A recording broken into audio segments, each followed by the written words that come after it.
पाकिस्तान में अपने ही लोगों पर अत्याचार और जुर्म की एक कहानी और ज्यादा गहरी होती जा रही है। दरअसल टीएलपी और पाकिस्तान सेना के बीच में संघर्ष और बढ़ गया है। सेना की फायरिंग में टीएलपी समर्थकों की मौत हो गई है। संघर्ष में 282 लोग मारे गए हैं। फायरिंग में 1900 से ज्यादा लोग घायल हुए हैं। टीएलपी अध्यक्ष साद रिजवी की हालत भी गंभीर बनी हुई है। दरअसल टीएलपी की तरफ से यह आरोप लगाया गया कि पाकिस्तानी सेना और पाकिस्तानी रेंजर्स ने उनके खिलाफ यानी प्रदर्शनकारियों के खिलाफ अत्याधुनिक हथियारों से हमला किया और अत्याधुनिक हथियारों के जरिए इन लोगों की मौत हुई है। प्रदर्शनकारी इस्लामाबाद में प्रदर्शन के लिए जा रहे थे, लेकिन उन्हें बीच में रोका गया और उन पर अत्याधुनिक हथियारों से हमला किया गया। यूं मानो वो पाकिस्तान की आवाम नहीं, कोई आतंकवादी संगठन हो और उन पर देखिए गोलीबारी की तस्वीरें देखिए। प्रदर्शन को, लोकतंत्र को कुचलना पाकिस्तान में जारी है। पाकिस्तान जल रहा है, पाकिस्तान सुलग रहा है और ये धुएं से उठती इबारत ये बताती है एक नई कहानी को कि पाकिस्तान पूरी तरीके से टूटने के कगार पर पहुंच गया है। सड़कों पर बिछी ये लाशें, रुके हुए वाहन, जलते हुए ट्रक, सड़कों पर फैला मलबा ये बता रहा है कि पाकिस्तान में अराजकता की स्थिति आ चुकी है। अपने लोगों पर पाकिस्तान की सेना, पाकिस्तान के रेंजर्स, पाकिस्तान की पुलिस गोलीबारी कर रही है। शांतिपूर्ण ये मार्च था जो इस्लामाबाद की तरफ जा रहा था। अब उस मार्च को रोका गया और उसके बाद इस घटना को अंजाम दिया गया।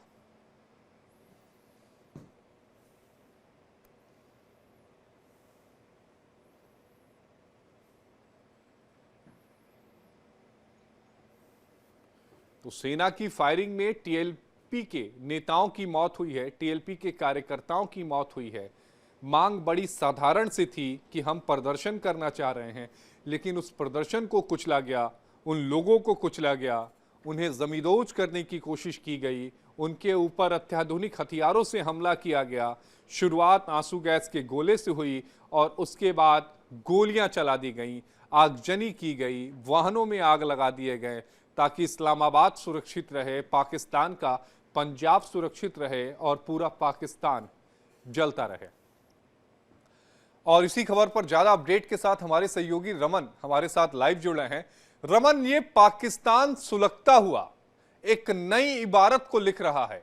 धुएं से उठती ये नई इबारत बता रही है कि पाकिस्तान के में लोकतंत्र को किस तरीके से कुचला जाता है, किस तरीके से दमन किया जाता है और बचाना राज्य पूरे देश के केवल एक हिस्से को है और वो पंजाब है। बाकी पूरे पाकिस्तान खत्म हो जाए, वहां के हुक्मरान को कोई फर्क नहीं पड़ता।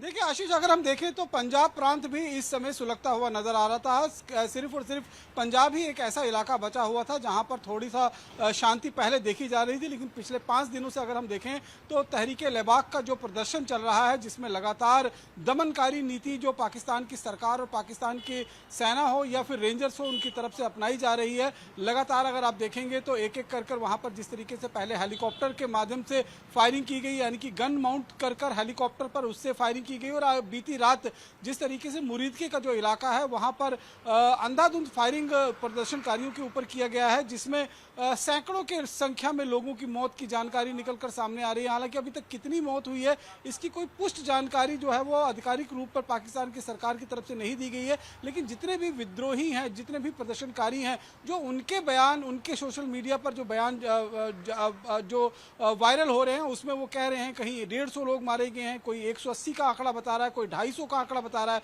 कोई 280 का आंकड़ा बता रहा है। यानी कि आप ये समझिए कि बड़े पैमाने पर जो जाने हैं वो प्रदर्शनकारियों की गई हैं। और लगातार अगर आप देखेंगे, पहले हमने देखा कि खैबर पख्तूनख्वा के इलाके में टीटीपी के साथ संघर्ष, फिर बलूचिस्तान में बीएलए के साथ संघर्ष, पीओके में जो कश्मीरी हैं वो उनके साथ संघर्ष चल रहा है। गिलगित बाल्टिस्तान में अभी अफगानिस्तान ने जो दुरुंद लाइन है वहां पर हमला कर 58 पाकिस्तानी सैनिकों को मौत के घाट पे उतार दिया। और अब पंजाब प्रांत जो बचा हुआ था वहां पर भी विद्रोह की आग पिछले 5 दिनों से लगातार भड़कती हुई नजर आ रही है। और आज का जो ये दमनकारी नीति रही है, ये हम सीधे तौर पर कह सकते हैं कि पाकिस्तान की सरकार और पाकिस्तान की सेना की तरफ से पंजाब प्रांत के लोगों का जेनोसाइड किया गया है। एक मैसेकर है अपने आप में जो मुरीदके के अंदर देखने को मिला है, और बहुत बड़ी संख्या में लोगों के मारे जाने की खबर जो है वो निकल कर आ रही है। तो पूरा पाकिस्तान अगर हम इस समय देखें तो वो जल रहा है, धधक रहा है। और आप समझिए कि हर बार हम ये देखते हैं कि पाकिस्तान में हालात ऐसे बनते हैं कि सेना हर बार जो है वो तख्ता पलट करती है, लेकिन इस बार जो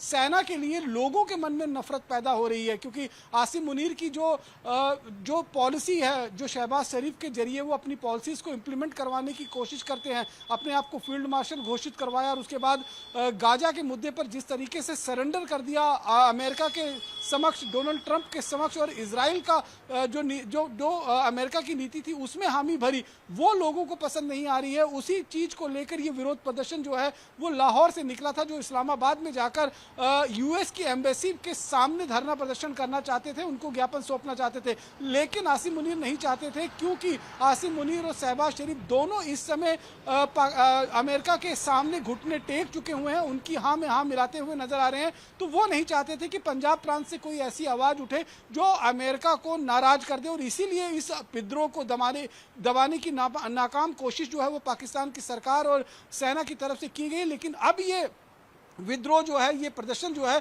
ये पाकिस्तान के सेना के हाथों से भी आगे निकल चुका है। और लगातार ये आप देखेंगे कि आने वाले दिनों में ये आग इतनी ज़्यादा भड़केगी कि हो सकता है कि इस बार पाकिस्तान की जनता ही जो है वो इस तरह का विद्रोह कर दे कि सरकार और सेना दोनों का तख्ता पलट जो है वो कर देगी। तो इस तरीके की हालात जो हैं वो इस समय पाकिस्तान के अंदर बनते हुए नजर आ रहे हैं। पाकिस्तान करीबन 6 से 7 हिस्सों में बढ़ता हुआ नजर आ रहा है। पहले तो हम सभी यही कहते थे कि पाकिस्तान के 2 या 3 या 4 टुकड़े होंगे, लेकिन अब तो इसके और ज्यादा टुकड़े होते हुए नजर आ रहे हैं, जिस तरीके के हालात पूरे पाकिस्तान के अंदर। रमन, एक जानकारी ये भी निकल कर आ रही है कि इस्लामाबाद को पूरी तरीके से छावनी में तब्दील कर दिया गया है और जितने वहां के होटल्स थे उनको खाली कराया जा रहा है। यानी हुकूमत को इस बात का अंदेशा है कि जो आग उन्होंने लगाई है उस आग से उनके भी हाथ जलने वाले हैं। बिल्कुल सही आपने कहा कि हाथ जो आग लगाई है उससे पाकिस्तान की सरकार, पाकिस्तानी की सेना के जो हुक्मरान हैं उनके हाथ जलना निश्चित माना जा रहा है, क्योंकि ये विरोध प्रदर्शन जो है अब कहीं ना कहीं एक हम कह सकते हैं कि जन सैलाब की तरफ उमड़ता हुआ नजर आ रहा है और जन विद्रोह की तरह ये बनता हुआ नजर आ रहा है। क्योंकि जिन निहत्थे लोगों के ऊपर पाकिस्तान के रेंजर और पाकिस्तान की सेना के द्वारा गोलियां चलाई गई हैं, उनको मौत के घाट उतारा गया है, उनको शहीद किया गया है पाकिस्तान के लोगों, आम निहत्थे नागरिक को, जो सिर्फ और सिर्फ यूएस के एम्बेसी पर जाकर अपना विरोध प्रदर्शन जताना चाहते थे कि हम गाजा में जो कुछ हो रहा है उसके विरोध में है। तो ये पाकिस्तान की सरकार को जो है वो कबूल नहीं हुआ। इस समय अगर आप देखें तो लाहौर छावनी में तब्दील है। लाहौर से जब आप इस्लामाबाद की तरफ जाते हैं तो बीच में मुरीदके पड़ता है, वो पूरी तरीके से छावनी में तब्दील है। बीती रात आपने चूंकि अभी मुरीदके का जिक्र किया रमन, मुरीदके से जुड़ी एक बड़ी खबर अपने दर्शकों को बता दें, फिर आपका भी रिएक्शन ले लेते हैं। पाकिस्तान के मुरीदके में बवाल इस समय जारी है। मुरीदके में पुलिस की भारी गोलीबारी इस समय की गई है। हमले में कई प्रदर्शनकारी घायल हुए हैं, प्रदर्शनकारियों की मौत हुई है। रमन हमारे साथ जुड़े हैं, उनसे रिएक्शन लेंगे। और इलाके में तनाव का माहौल है, फायरिंग के बाद इलाके में तनाव का माहौल है। मुरीदके में पुलिस की गोलीबारी जो है वो जारी है। रमन, अभी आप मुरीदके का जिक्र भी कर रहे थे, वहां भी कमोवेश हालात वैसे ही हैं। पूरी विस्तार से इसकी जानकारी दीजिएगा कि चल क्या रहा है वहां पे। देखिए आशीष, निश्चित रूप में जिस तरीके से ये विरोध प्रदर्शन की शुरुआत पाकिस्तान का पंजाब प्रांत जो लाहौर का इलाका पड़ता है वहाँ पर टीएलबी यानी कि तहरीके लेबाक का जो एक कट्टरपंथी संगठन अपने आप में माना जाता है, उसका हेडक्वार्टर जो है वो लाहौर के अंदर है और वहीं पर उनके नेताओं द्वारा एक विरोध प्रदर्शन जो है वो निकाला गया था। लाहौर से इस्लामाबाद जाना था, बीच से होके हुए यानी कि मुरीदके से होते हुए। पिछले 5 दिनों से अगर आप देखें तो लाहौर के आसपास में काफ़ी ज़्यादा संघर्ष, काफ़ी ज़्यादा फायरिंग और यहाँ तक तक कि हेलीकॉप्टर माउंटेड जो हथियार थे उनसे भी फायरिंग की गई थी। हेलीकॉप्टर में गन माउंट कर जो है वो हवा से फायरिंग की गई थी, जिसमें 11 से 12 लोग पहले दिन जो है वो मारे गए थे। और उसके बाद आज जब ये पूरा प्रदर्शन मुरीदके पहुंचा है तो मुरीदके में रात के समय में, यानी कि आप ये समझिए कि सुबह रात में करीबन 2:30-3 बजे के आसपास में पाकिस्तान की तरफ, पाकिस्तान की सेना और पाकिस्तान के रेंजर की तरफ से ये फायरिंग की गई है मुरीदके के अंदर, ताकि लोगों को जो है वो डिस्पर्स किया जा सके, जो भीड़ इकट्ठी हुई है उसको तितर बितर किया जा सके और इस्लामाबाद की तरफ जाने से रोका जा सके। पहले ही मुरीदके को छावनी में तब्दील कर दिया गया था, जिसमें बड़ी संख्या में पाकिस्तानी सेना के जवान और पाकिस्तानी रेंजर्स और पंजाब प्रांत के जो पुलिस के जवान हैं उनको तैनाती की गई थी। और जैसे ही वहां पर उग्र भीड़ पहुंची और भीड़ काफी ज्यादा, नारेबाजी जो है वो पाकिस्तान की सरकार के खिलाफ, पाकिस्तान की सेना के खिलाफ लगाए जा रहे थे और गाजा के समर्थन में जो नारेबाजी हो रही थी उसको देखकर, वहां पर जो भीड़ थी उसको देखकर पाकिस्तान के रेंजर्स की तरफ से फायरिंग शुरू कर दी गई, जिसमें बताया जा रहा है कि करीबन 100 से 150 लोगों की मौत जो है वो इसमें हुई है। आंकड़ा यहां से बढ़ भी सकता है, लेकिन अभी आधिकारिक बयान जो है वो किसी तरीके से जो है वो सामने नहीं आया। अब जी, बहुत शुक्रिया रमन आपका जुड़ने के लिए। हमारे साथ हमारे सहयोगी रमन सैनी जुड़े थे, जो पूरी खबर पर विस्तार से जानकारी दे रहे थे।